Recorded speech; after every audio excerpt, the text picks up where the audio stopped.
Hi everyone, it is currently the 22nd of July 2014. Meteorologist Robert Spetty here with you. Today we are continuing the track Typhoon Matmo, or Henry as it's being called by Bagasa in the Philippines, as it nears the island of Taiwan here. Already looking at the radar imagery, a very intense storm system indeed. Outer rain bands continue to push onshore. We're definitely going to be seeing that threat of flooding through the overnight hours, plus the gusty winds, which could cause some damage, specifically to any light or loose debris flying around. Winds right now, actually, according to the Japan Meteorological Agency, at 80 gusting to 100 knots.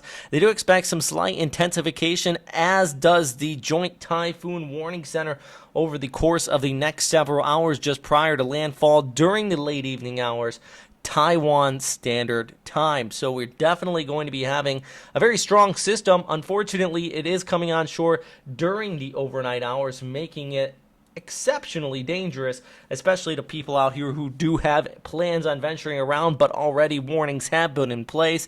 People are starting to move away from the immediate coastlines, and I do hope everybody stays inside throughout the rest of Tuesday into Wednesday morning and allows this storm system to pass. But it's not just Taiwan taking the brunt of this. Farther down towards the south, we are seeing that moisture inflow wrapping around the southern periphery of it. So those of you across Visayas over towards Luzon, you've already been seeing the heavy rainfall, and it's going to be continuing throughout the rest of Tuesday and into Wednesday. Specifically by Wednesday evening into Thursday morning, we're going to see it taper off a little bit.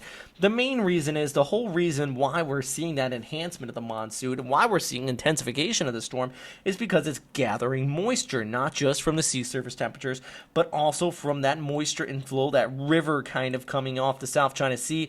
Unfortunately, that river flows directly over the Philippines, and that's why you've been seeing these gusty winds and very stormy conditions here on Monday, and now for the Metro Manila area by Tuesday afternoon. Wednesday night into Thursday morning, it should taper off, but until that happens, flooding is going to be a major problem out here across the Philippines. Let's talk about Taiwan, though. The conditions are really going to be going downhill through the next several hours already. As I mentioned on that radar imagery, we have been seeing those bands push onshore.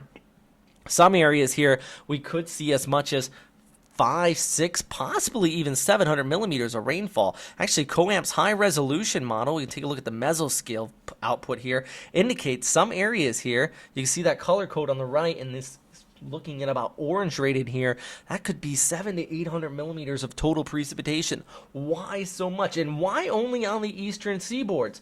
The reason is because Taiwan has these very steep mountains out here that spike upwards about 10 to 15,000 feet. So you can even see it in the winds here. It stops right along the eastern coastlines.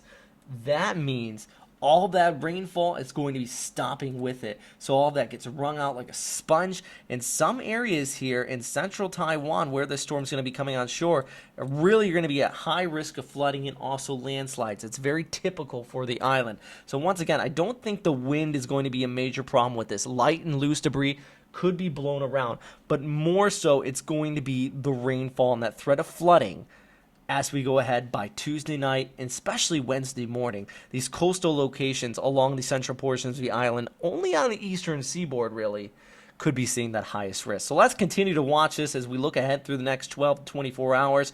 And then eventually it's going to move over towards Fuzhou and Fujian province and bring some heavy rainfall and potentially some damaging winds over here as well before the storm starts to eventually track off towards the north and begins to turn towards the northeast.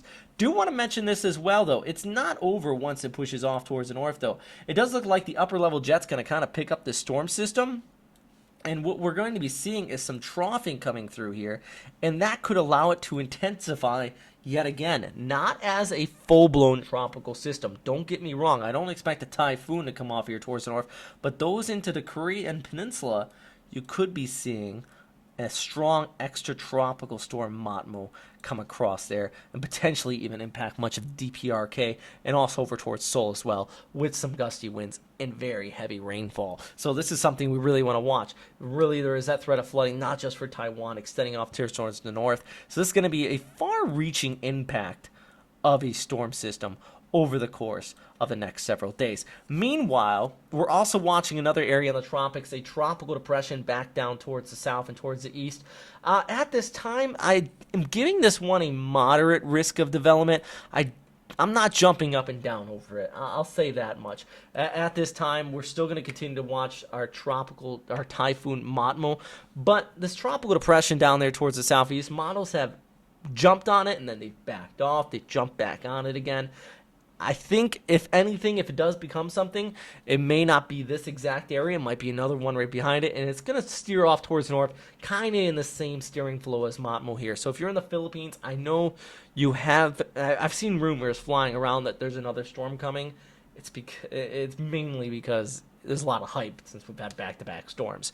This one, I think, might steer off towards the north, though.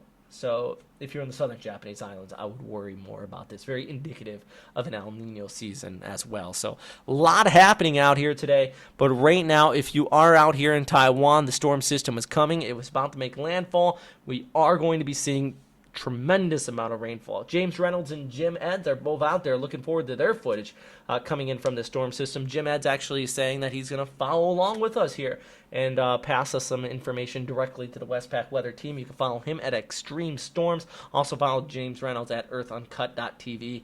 Both on Twitter. Best way to get information from them basically in real time. I would highly suggest it. All right, guys.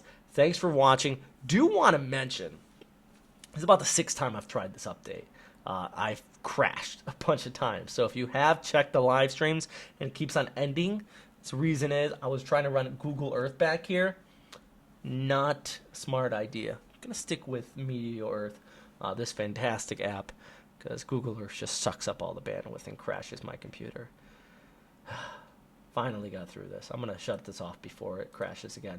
All right, guys, stay safe out there. Thanks again for watching.